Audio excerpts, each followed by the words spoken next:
નમસ્કાર. શક્તિસિંહ ગોહિલે તોડ્યું મૌન.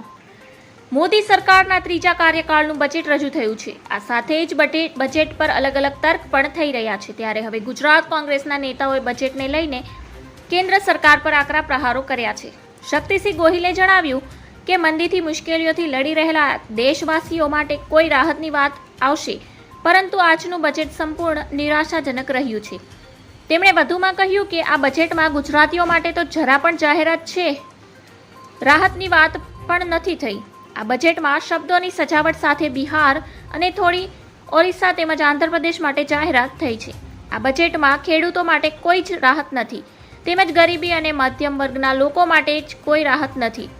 પ્લેટિનમને લઈને કહ્યું, કેન્દ્ર સરકારે પ્લેટિનમમાં ટેક્સ ઘટાડવાનું કહ્યું, જ્યારે પ્લાસ્ટિકમાં કર વધારવાનું કહ્યું છે, પરંતુ આપણા દેશમાં પ્લેટિનમ વાપરનાર ઓછો અને પ્લાસ્ટિક ખરીદનાર વધુ છે. ધન્યવાદ. જય હિન્દ.